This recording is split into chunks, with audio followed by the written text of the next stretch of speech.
नमस्कार प्रिय विद्यार्थियों, आपके अपने फेवरेट यूट्यूब चैनल पर आपका स्वागत है। मैं सुरेश कुमार एक बार फिर से आपके साथ। दोस्तों आज बात करेंगे ITI second year electrician theory के पेपर का एनालिसिस करेंगे। और ये पेपर आपकी पिछली बार एग्जाम में पूछा गया था, तो इस प्रकार ये क्वेश्चन आए थे, तो आप ज़रूर देखना। इससे पहले 20 क्वेश्चन हमने पहले हल करा दिया, आज ये 20 क्वेश्चन का और एनालिसिस करेंगे, क्योंकि पहले 40 क्वेश्चन ट्रेड थ्योरी के आते थे। आपका सिलेबस वही रहेगा, जो आपके फर्स्ट ईयर है उनका सिलेबस चेंज हो आएगी, उनके टोटल 75 क्वेश्चन आएंगे, उनकी अलग प्रक्रिया है। आपकी पहले वाली प्रक्रिया आपकी ड्राइंग की एग्जाम भी ऑफलाइन लगेगी। तो स्टार्ट करते, ज़्यादा वक्त खराब न करें। और इन पेपर की PDF फाइल प्राप्त करने के लिए डिस्क्रिप्शन जाइए, टेलीग्राम ग्रुप ज्वाइन करो, लिंक दिया हुआ है, या आप ITI CBT एग्जाम के नाम से सर्च करके भी टेलीग्राम ग्रुप ज्वाइन कर सकते हो। तो आपका क्वेश्चन नंबर है आपका 21, एम्पलीफायर का नाम क्या है? यानी आपको जो डायग्राम में एम्पलीफायर दर्शाया गया इसका क्या नाम है दोस्तों? तो दोस्तों यह है आपका class B push pull amplifier. यानी राइट आंसर क्या आएगा? B।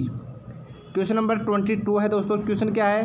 क्वेश्चन है एक सक्रिय घटक कौन सा है? यानी इन सभी में एक सक्रिय घटक कौन सा है दोस्तों? तो दोस्तों इन सभी में एक सक्रिय घटक है आपका ट्रांजिस्टर। ट्रांजिस्टर भी अलग अलग होते हैं, PNP ट्रांजिस्टर, NPN ट्रांजिस्टर, ठीक है। आपका संधारित्र होता है, ये आपके अलग अलग होते हैं। क्वेश्चन नंबर है 23 नंबर है। और क्वेश्चन क्या है? सिलिकॉन सेमीकंडक्टर डायोड किस कोड को इंगित करता है? तो बताओ दोस्तों ये किस कोड को इंगित करेगा? तो दोस्तों आपका ये BY126 को इंगित करेगा। यानी इनके अलग अलग कोड होते हैं, कोड के अनुसार इंगित करता है। तो आपका सिलिकॉन सेमीकंडक्टर आपका BY126 से इसको इंगित करेगा। क्वेश्चन नंबर अगला है। ये क्वेश्चन पिछली बार एग्जाम में काफ़ी बार बार पूछा गया था।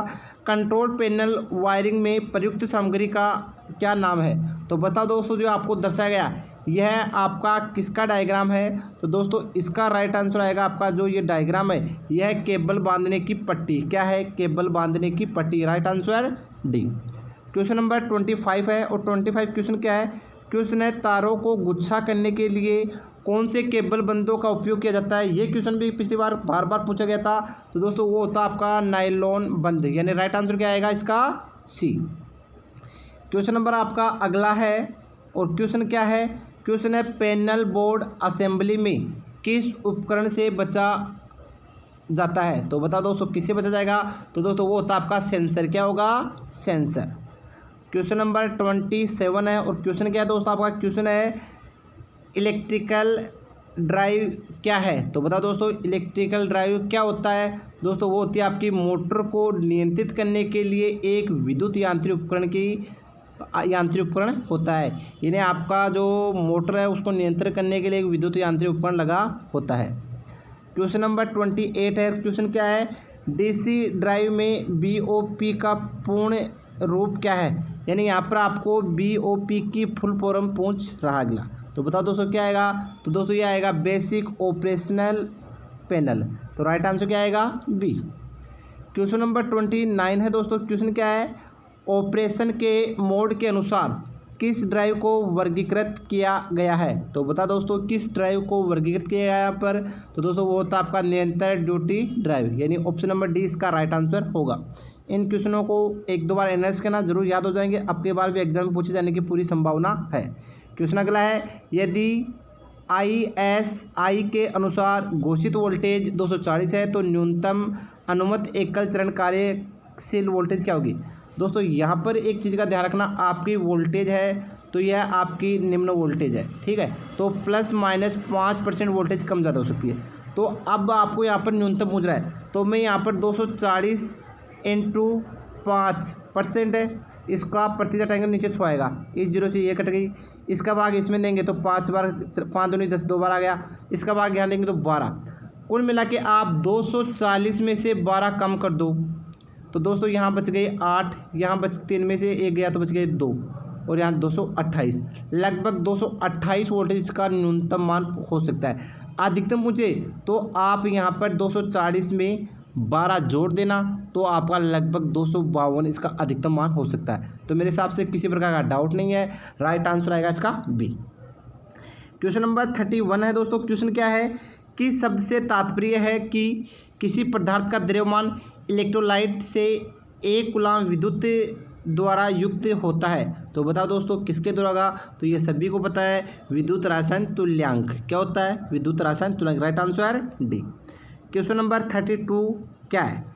संक्षिप्त नाम यूपीएस का पूर्ण रूप क्या है, यानी यहाँ पर आपको यूपीएस की फुल फॉर्म पूछ रहा है। तो दोस्तों वो होती है आपकी निर्बाध विद्युत आपूर्ति, यानी ऑप्शन नंबर डी इसका राइट आंसर होगा।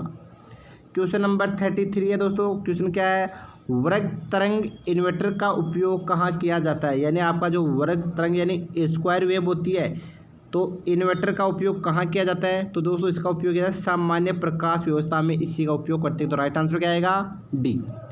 क्वेश्चन नंबर 34 है दोस्तों। क्वेश्चन क्या है, क्वेश्चन है फोटोवोल्टिक सेल। अगला फोटो लिख रहा है, लेकिन ये आपका क्या है, फोटोवोल्टिक सेल है। ध्यान रखना यहाँ पर हिंदी गलत आ सकती है, लेकिन इंग्लिश एकदम सही आएगी। तो फोटोवोल्टिक सेल बनाने के लिए प्रयुक्त सामग्री का नाम क्या है। तो दोस्तों इसके लिए हम अर्धचालक सामग्री लेते हैं। तो अर्धचालक सामग्री में आपकी सिलिकॉन आ गई। ऑर्सेनिक आपकी कौन सी सामग्री है, पंचसूजी देते हैं। एंटीनियम गैडनियम आपकी त्रिसूजी, तो एंटीनियम ऑर्सेनिक आपकी पंचसूजी है। और जर्मेनियम सिलिकॉन क्या हो गया आपकी अर्धचालक, लेकिन इनमें भी आपके सिलिकॉन को वरीयता दी गई। तो इसका राइट आंसर क्या आएगा, ए।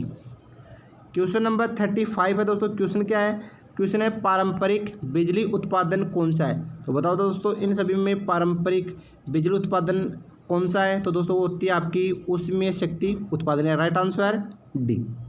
क्वेश्चन नंबर 36 है दोस्तों। क्वेश्चन क्या आपका, क्वेश्चन है आईई यानी इंडियन अर्थिंग के नियमों के अनुसार मध्यम वोल्टेज घरेलू इंस्टॉलेशन में किन्हीं दो चालकों के बीच इंसुलेशन प्रतिरोध क्या है। तो बताओ दोस्तों दो इंसुलेशन तार होते हैं, उनके बीच में कितना इंसुलेशन प्रतिरोध होना चाहिए। तो दोस्तों वो होता है आपका 2 से अधिक मेगा ओम होना चाहिए, यानी राइट आंसर क्या आएगा आपका, बी। क्वेश्चन नंबर 37 है दोस्तों। क्वेश्चन काफ़ी अच्छा है, पिछली बार एग्जाम में बार बार पूछा गया था। OH यानी ओवर हेड लाइन में उपयोग किए जाने वाले इंसुलेटर का नाम बताओ। तो दोस्तों ये डायग्राम में जो इंसुलेटर दर्शाया गया, बताओ इसका नाम क्या है। तो दोस्तों ये आपका सेकल इंसुलेटर होता है। तो राइट आंसर क्या आएगा, डी। आपके अलग अलग होते हैं, पिन इंसुलेटर, सेकल और सस्पेंस इंसुलेटर अलग अलग होते हैं, जो सभी आपकी कभी क्लास लिखेंगे वहाँ पर क्लियर करेंगे कि कौन सा किस प्रकार होगा। 38 नंबर क्वेश्चन है वाइंडिंग वायर गैप को बहुत पास रखने और पिन इंसुलेटर में बहुत टाइट होने का क्या कारण है। तो बताओ दोस्तों उनको टाइट रखने का मुख्य रीजन क्या होता है। दोस्तों वो होती है स्पार्किंग से बचे। तो राइट आंसर आएगा इसका ए। 39 क्वेश्चन है दोस्तों। 39 क्वेश्चन क्या आपका, सर्किट ब्रेकर की टूटने की क्षमता का मूल्यांकन कैसे किया जाता है। तो दोस्तों वह किया जाता है MVA, किस में किया जाता है, यानी मेगा वोल्ट एम्पीयर में। बल्कि आपकी KVAR क्या है, कैपेसिटर रिएक्टेंस की इकाई है, यानी इस प्रकार इसकी कैपेसिटर रिएक्टेंस की इकाई मापी जाती है।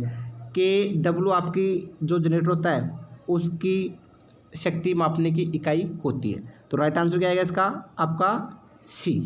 ध्यान रखना इसका सी आंसर आएगा किसका, सर्किट ब्रेकर की टूटने की क्षमता का मूल्यांकन मापी जाती है।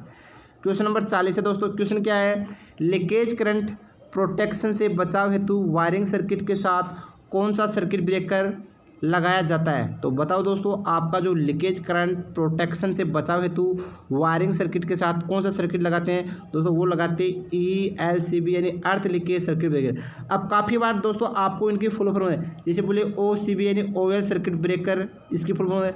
MCB के तो मिनिएचर सर्किट ब्रेकर, ELCB अर्थ लीकेज सर्किट ब्रेकर, और लास्ट वाला है आपका मिनिएचर कोल्ड सर्किट ब्रेकर। तो अलग अलग है, किसी प्रकार पहुंच सकता है फुल फॉर्म भी। तो इसका राइट आंसर क्या आएगा, अर्थ लीकेज सर्किट ब्रेकर यानी सी इसका राइट आंसर होगा।